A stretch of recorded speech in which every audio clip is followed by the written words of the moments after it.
इतिहास हमें हमेशा से अपना रूप दिखाता रहा है। कभी वो विभत्स होता है तो कभी शौर्यपूर्ण।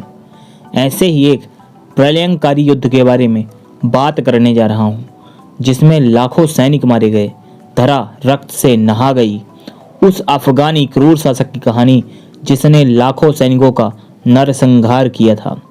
18वीं सदी का विध्वंसक युद्ध अहमद शाह अब्दाली एवं मराठा सदाशिव राव के बीच लड़ा गया।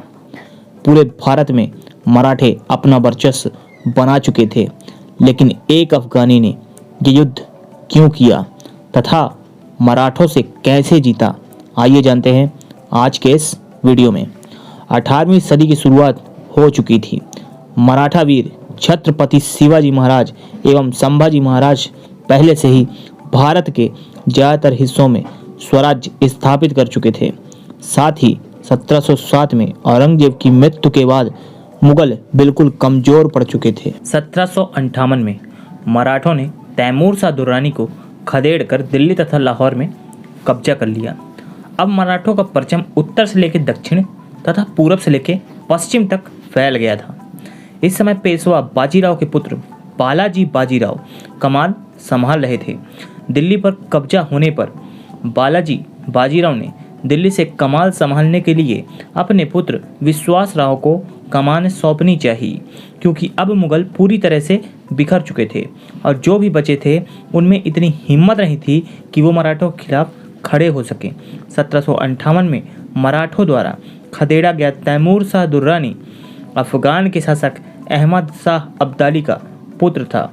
अब्दाली को ये बर्दाश्त नहीं हुआ तथा वो अपने पश्तून एवं बलोच सैनिक लेके भारत की तरफ निकल पड़ा। उसके रास्ते में जो भी राज्य पड़ रहे थे वो उन्हें तबाह करता जा रहा था और यहाँ के मुगल भी मराठों के अधीन थे, लेकिन मराठा उन पर पूरा विश्वास नहीं कर पा रहे थे, क्योंकि वो कब पलट जाएं इसका कोई भरोसा नहीं था। यहाँ अब्दाली कश्मीर मुल्तान होते हुए पंजाब के कुछ हिस्से में भी कब्जा कर लिया था।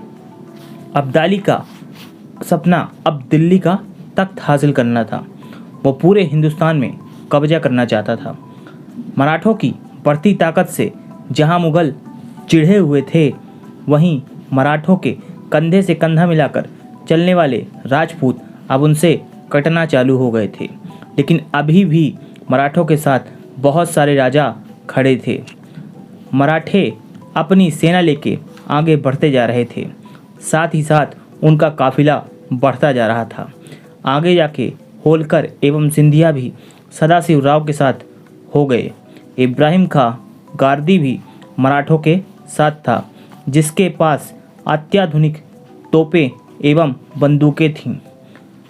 अब मराठों की सेना 2 लाख की हो चुकी थी। 14 जनवरी 1761 मकर संक्रांति के दिन दोनों सेनाओं का आमना सामना हुआ। अब्दाली का सैन्य बल मराठों की अपेक्षा कम था। मराठों का सैन्य बल ज़्यादा होने के कारण वो जोश से भरे हुए थे। ये युद्ध में दिख भी रहा था। इब्राहिम खां की तोपों ने विपक्षी सैन्य दल में हाहाकार मचा दिया। सुबह 9 बजे से शुरू हुआ ये युद्ध मराठों के पक्ष में था, पर शाम होते होते अब्दाली भारी पड़ गया तथा अब्दाली विजयी हुआ। मराठों की हार का कारण अब्दाली नहीं बल्कि खुद की कुछ गलतियां थीं, जैसे कि युद्ध स्थल के शीतलहर के बारे में पता न होने के कारण मराठे धोती कमीज पहने हुए थे। वहीं अब्दाली के सैनिक बर्फीले इलाकों से थे, उनके लिए ये ठंड कुछ भी नहीं थी। दूसरी तरफ मराठों का अनाज खत्म हो गया था, वो भूखे प्यासे थे, साथ में ठंड का कहर।